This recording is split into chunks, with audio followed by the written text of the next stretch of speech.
Hello. Stretch, I like the hat. Short off season. I mean, was it a long summer, short summer? How did you Long guys? summer. Long summer. But summer's over now, so we're back and excited to be back. So let's talk about hockey. Well, expectations. I mean, obviously, from now on they're going to be pretty high every year. I mean, you guys Yeah. seem to thrive off that, though. Well, last year was another step, getting to the second round. But I think the other thing we learned last year is how good of a team Pittsburgh was and the changes that we need to make to be better. They beat us because they were a better hockey team. And that's not something that's easy to say, but I'm sure our guys have thought long and hard about that this summer. And we're coming back, and guys are excited to be back and hungry to be back. And we just want to get going here. Since you've been here, is this the best chance this team? I mean, is this the best this team has been in terms of contending for Stanley Cup? I think so, definitely. This will be my 5th year here, but you know what? When I saw our additions this summer and seeing Mike Knubel and Brendan Morrison out there, I think they're really going to help. We miss the guys that are gone, but moving forward, those two guys look great, and just looking at our lineup, the way they fit into our team, and having known them now for a week, they've slid right into the locker room, and I think they make us better, and they make us tougher to play against, and I think we should be contending this year. Knubel especially, because we talked last year about, we asked you dozens of times, how come no one's in front of the net, all that stuff. He's as good as anyone. Yeah, he's the prototype at that. But you look at him, he's 6'2", 6'3", 230 pounds, and I know talking to our D-men, even just since Mike's been here, that they're so happy they don't have to play against that guy anymore. They don't have to move that guy. They say he's impossible to move in there. And, it gives us another net presence. Now, I think on our power play we can even throw different looks. And even on that line, I think he's going to work great on that top line, assuming he plays there. So, and then Brendan, I've already nicknamed him Shifty.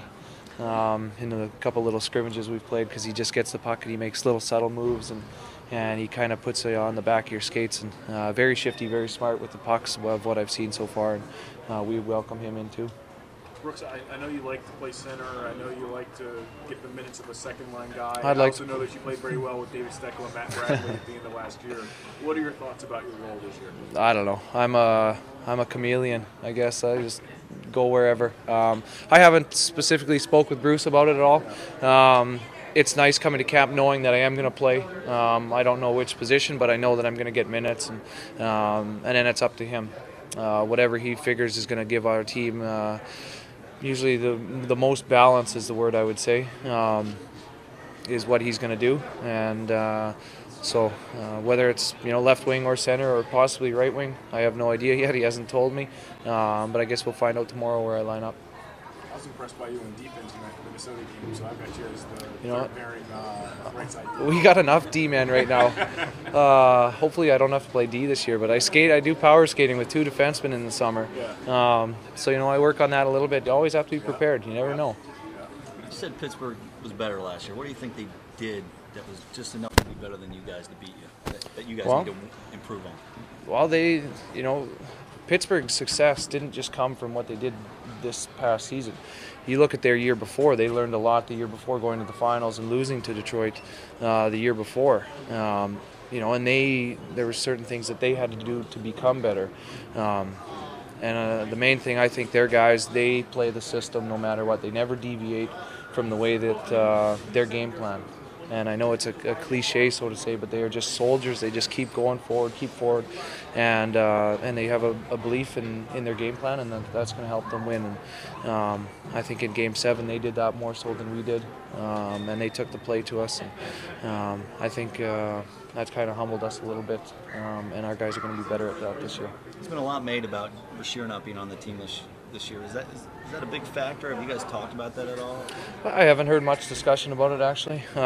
We missed Brash. He was awesome. I played a couple of years with him, and he was a fun guy to have around. And obviously, on the ice, he was an effective guy on the ice, and he was a leader in the locker room, so his presence will be missed. But you know what? We move forward. Stuff like that happens. People come, people go, and we're not really concerned that we don't have a heavyweight. We're a skating team, a puck possession team, and that's the way we play the game. Guys, if I could interrupt, bring Nicholas Backstrom up here. I guess best way to punish them is on the power play, score when you get the chances. Well, yeah, that'd be obviously number one. But our guys, nobody's gonna, hit Ovechkin. He's not going anywhere. You're not going to take Nicholas Backstrom out of the game, Mike Green out of the game. They're competitors, with the best of them, and they aren't going anywhere. So it doesn't matter if we have a guy like Brash sitting on our bench or not. Our players aren't going to play any different.